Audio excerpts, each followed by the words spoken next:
LPU ప్లేస్మెంట్ల రికార్డులు సృష్టిస్తోంది. Final year student 2.5 కోట్ల ప్యాకేజ్ పొందుతున్నారు. 1700 మందికి పైగా ఎల్పీయూ స్టూడెంట్స్ 10 లక్షల నుంచి 2.5 కోట్ల ప్యాకేజెస్ పొందారు.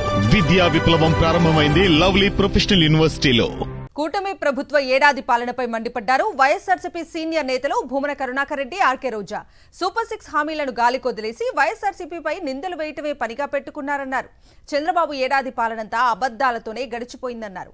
హామీలు అమలు చేయకుండా ప్రజల్ని వెన్నుపోటు పొడిచిన చంద్రబాబు సుపరిపాలన అందిస్తున్నారని చెప్పుకోవటం సిగ్గుచేటన్నారు భూమన కరుణాకర్ రెడ్డి, ఆర్కే రోజా.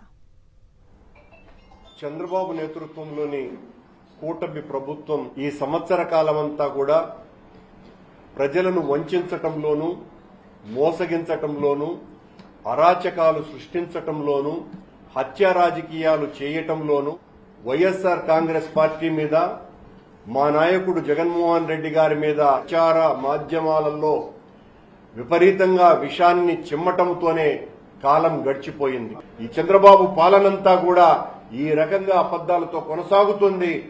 ఎక్కడ ఎవరికి ఏ రకమైనటువంటి అన్యాయం జరిగినా మా మొత్తం నాయకులందరూ కూడా ప్రజల కోసమని నిలబడతారని ఈ సందర్భంగా తెలియజేస్తున్నారు.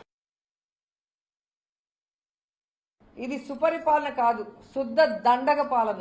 ఇది సుపరిపాలన కాదు, సూపర్ 6 కి ఎగనామం పెట్టిన పాలన. 1,60,000 కోట్ల అప్పు చేయడం సుపరిపాలన.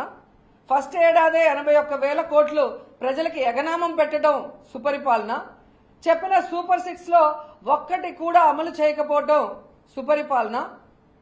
ఈ రాష్ట్రంలో ఆడవాళ్ల మీద దేశంలో ఎక్కడా జరగనటువంటి విధంగా అత్యాచారాలు, వాళ్ళని హత్య చేయటం, ముక్కలు ముక్కలు చేయటం, పొదల్లో వేసేయటం, పూడ్చిపెట్టడం, దీన్నే సుపరిపాలన అంటారా?